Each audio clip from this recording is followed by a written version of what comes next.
chegamos já ao último bloco do programa. A gente vem falando de ecologia, de preservação, dos oceanos, do meio ambiente, dos cuidados que você tem que ter e que a gente todos temos que ter com esse nosso planeta tão bonito, tão especial.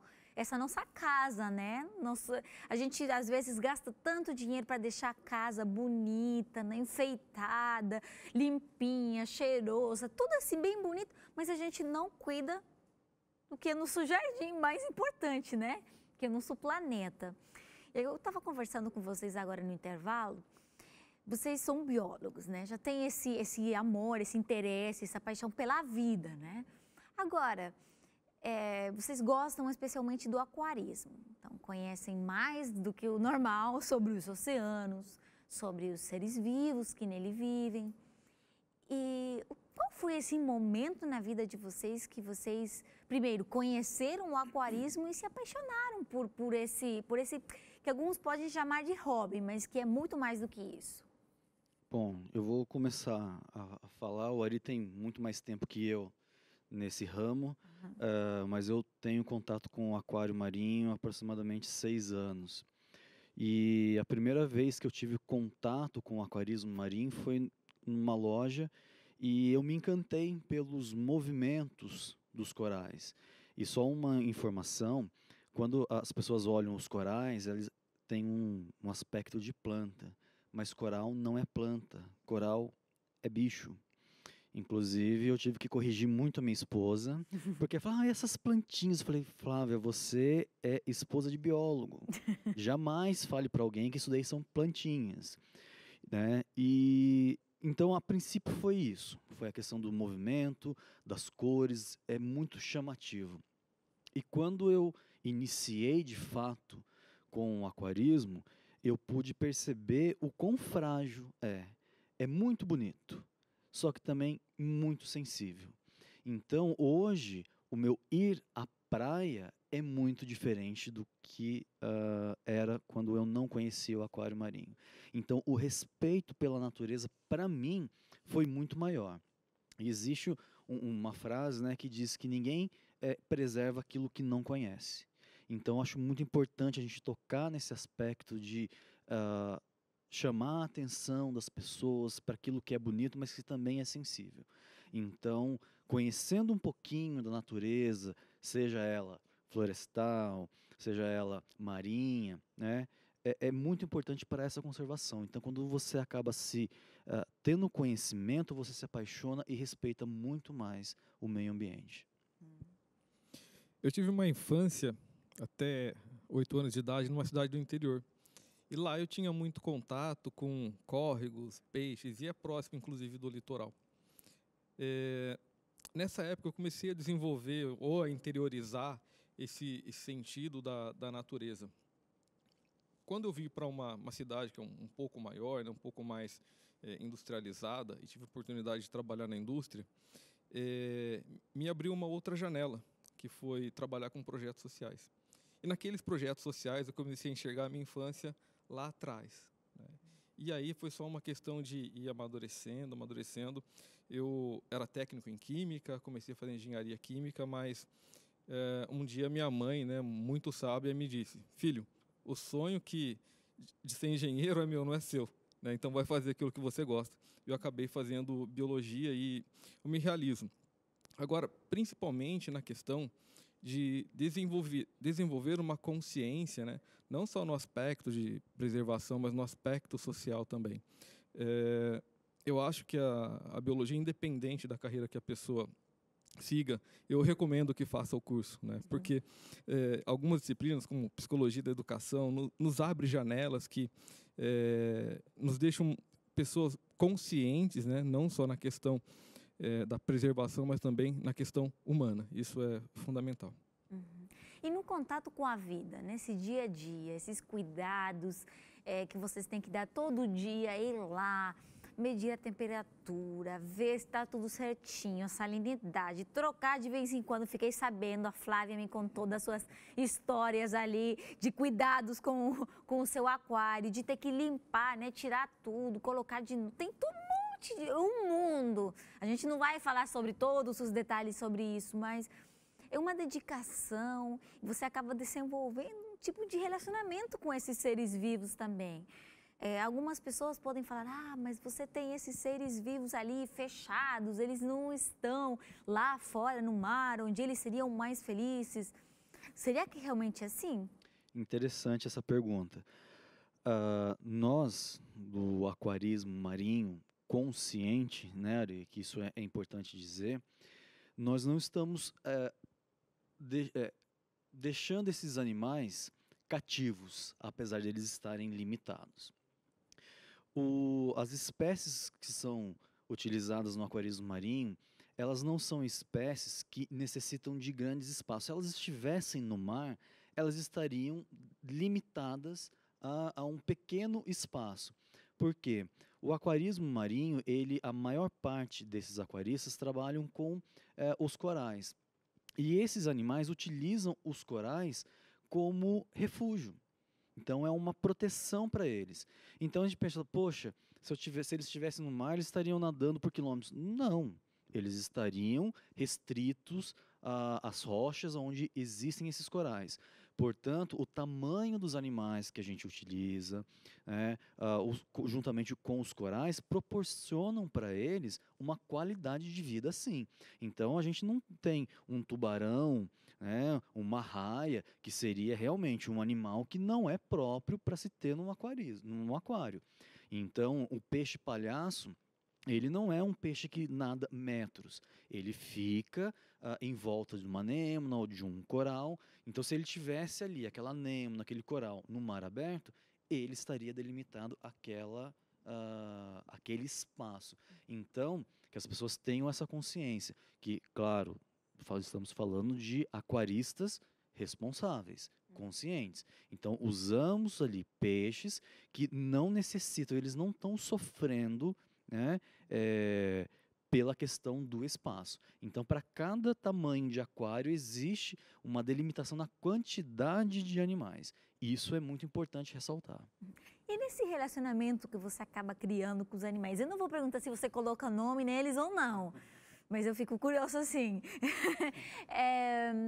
Mas existe também, quem sabe, lições que você aprende deles? Sim. Os animais, as pessoas pensam que os peixes, eles são seres que não pensam, né? Simplesmente só sabem nadar. A minha esposa, ela pode confirmar isso. Eles acabam tendo uma interação com a gente. Então, o apego que você tem é muito maior. E a lição que você tira é a retribuição que ele me dá, eu vou falar de mim, por saber que ele é bem tratado, a gente dá uma ração de qualidade, dá uma quantidade que é necessária para eles, nem mais e nem menos. É como se o peixe e o coral retribuísse, nos agradecesse com essa beleza.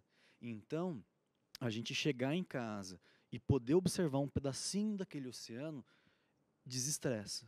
Então eu falo para a Flávia, olha, me dá um tempinho, quieto, eu quero ver um aquário quieto, tá? Não fale. Agora não pergunta, depois a gente responde. Mas deixa eu observar quietinho primeiro, depois a gente conversa. Então, você aprende que o respeitar a natureza, ela vem sim, retribui para você em várias formas. Para mim, é tirar o meu estresse, e ver que a qualidade que eu proporciono para eles ali reflete dessa forma, nessa beleza. Você, então, cuidou de animais e da vida desde pequenininho, né? Mas teve um momento, assim, que você sentiu que realmente não era só um caminho de ida, de cuidar deles, mas que também voltava com alguma coisa para você? Sim. Claro que na nossa vida, cometemos erros, mas é mais importante você aprender com seus erros. E quando eu morava nessa cidade do interior, eu tinha lá o peixinho na latinha, não entendia por que ele morria. E num dado momento, a gente começa a desenvolver o senso, peraí, eu estou fazendo alguma coisa errada, o que eu estou fazendo não é correto. E o importante é isso, você aprender com seus erros, se desenvolver, para você até se tornar não só vou colocar aqui um cuidador de peixes melhor, né, mas uma pessoa melhor também, né? E o Tiago, né, você falou para o Tiago sobre o cuidado com os peixes, né? Então você não viu o detalhe ainda de fazer muda, de coral, de colar com cuidado e tal. Isso dá um trabalho, mas é um trabalho prazeroso. E só para concluir, né, essa questão de quando você entendeu que isso tudo fazia parte da sua vida. Olha, eu não sei dizer. Isso sempre esteve em mim e cada vez mais eu tenho a necessidade até de multiplicar isso daí. Mas é um conselho que eu dou. Só faça aquilo que você entende, né? E hoje a gente tem acesso à informação. Se você pretende montar um aquário ou criar um bicho ou outro qualquer, primeiro, busque as informações, senão você vai se frustrar, vai gastar um recurso financeiro com uma coisa que não vai valer a pena. Muito bom. Olha, muito aprendimos de vocês hoje, além desses peixinhos que estão na casa de vocês, hein? E os animais. Agora aprendimos também a questão dos corais, né? Que são animais, não pode chamar de planta não, tá? Aprenderam isso no Conexão de hoje também. A gente vai agora entrar em outro assunto. Quão importante é a gente criar essa consciência. Se a gente não cresceu desde pequenininho com essa consciência, pelo menos agora você já ouviu, agora não pode falar que nunca ouviu. Já ouviu um pouquinho, é claro, é só um pouquinho. Temos que pesquisar mais, temos que aprender mais sobre o assunto e ainda tem muito para conversar sobre o tema. Mas, ó, fica aqui esse chamado especial para você. Pensa aí, que forma você pode fazer ali em casa? Que coisa você pode fazer ali para fazer a diferença? E se precisa sair de casa, também saia. É bom, contato com a natureza é sempre bom. Agora, vamos ouvir o que o pastor tem para dizer para a gente. Mas será que pastor, espiritualidade tem a ver também com o cuidado da natureza? Tudo bom, pessoal? Um grande abraço para você que está aqui ligado com a gente mais uma vez no Conexão Jovem.